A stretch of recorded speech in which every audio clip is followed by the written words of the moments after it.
Hello everyone, কেমন আছো তোমরা?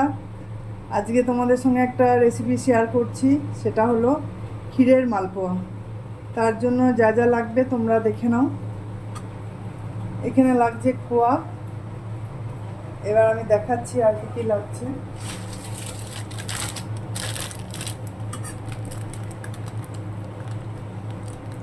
এখানে আমি 2 বাটি ময়দা দেব।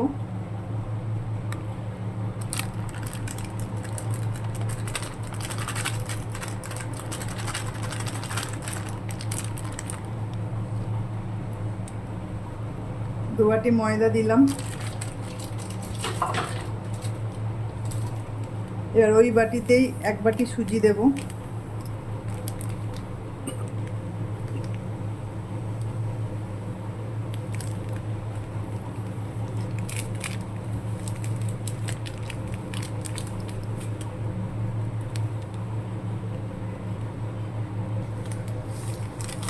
ওই বাটিরই 1 বাটি সুজি দিলাম।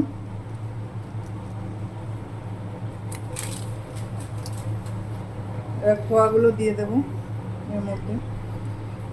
আমি এটাই খোয়া দিচ্ছি বলে ক্ষীরের মালপোয়া বলছি। তোমাদের মতে যদি এটা অন্য কিছু নাম দেওয়া যায় তোমরা একটু প্লিজ জানিও আমাকে। খোয়াগুলো আমি দিয়ে দিলাম। আর কিছুটা কাজু বাদাম আমি ভেঙে রেখেছি, সেটাও দিয়ে দেবো।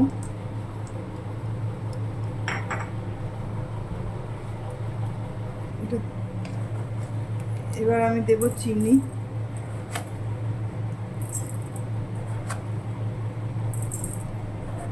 এখানে আমি 4 চামচ চিনি দিলাম।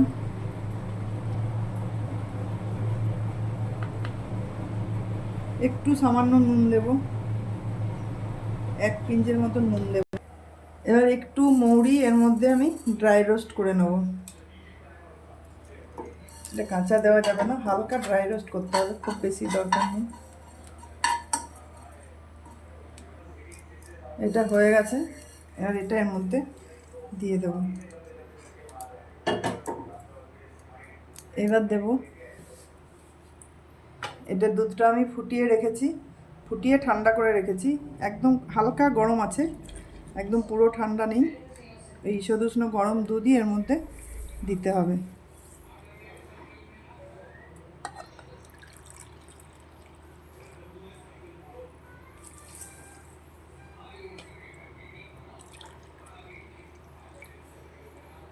তো আমি এখন এই 3 বাটি দুধ দিলাম।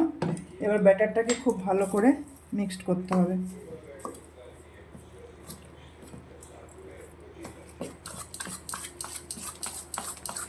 এটা যেন দানা বেঁধে না থাকে, দেখবেন খুব ভালো করে মিক্সড করতে হবে। আর একটু দুধ লাগবে এর মধ্যে।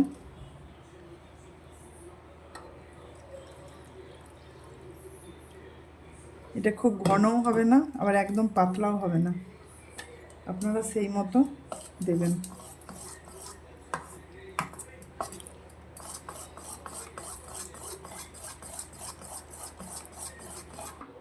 দেখুন আমার ব্যাটারটা খুব ভালো করে ফেটানো হয়ে গেছে। হ্যাঁ, এইরকম হবে, খুব পাতলাও না খুব ঘনও না, এইরকম হবে। আর ওই বাটিতে যে একটু দুধ ছিল সেটা দিয়ে দিয়েছি, মানে আমি যে 2 কাপ দিয়েছি ময়দা দিয়েছি, 1 কাপ সুজি দিয়েছি, সেখানে আমার মানে কাপ নয়, এই বাটিটা আন্দাজে দিয়েছি। এই বাটিটার আমার 4 বাটি দুধ লাগলো। আপনারা চাইলে জল দিয়েও করতে পারেন, তবে দুধ দিয়ে করলে একটু টেস্টটা বেশি ভালো হয়। তো আর এটা আমি আধ ঘন্টার জন্য রেস্টে রেখে দেবো। সুজিটা আছে, সুজিটা একটু ফুলবে, সেজন্য আমি আধ ঘন্টা রেস্টে রেখে দিলাম ঢাকা দিয়ে। আধ ঘন্টা পর আপনাদের সঙ্গে আবার দেখা হচ্ছে। তো দেখো বন্ধুরা, আমি 30 মিনিট পর আসলাম। এদের সুজিটা একটু ফুলে গেছে ব্যাটার। এবার আমি এগুলোকে ভাজবো। তার জন্য আমি কড়াতে তেল গরম বসিয়ে দিয়েছি।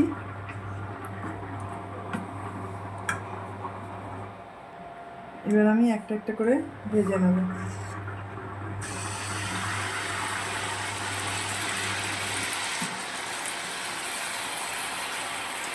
ফ্লেমটাকে মিডিয়াম করে দেবেন, খুব বেশি হাই থাকবে না।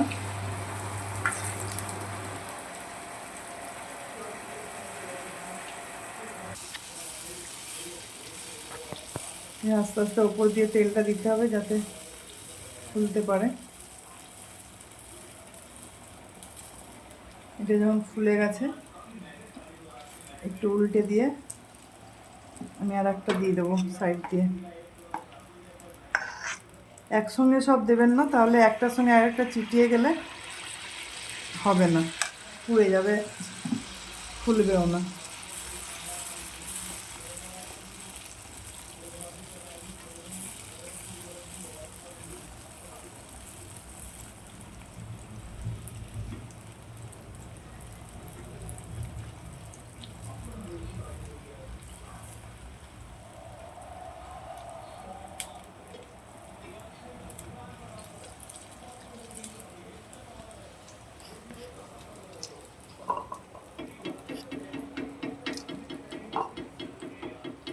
যে বন্ধুরা, এইভাবে আমি সব মালপোয়াগুলো ভেজে নেব।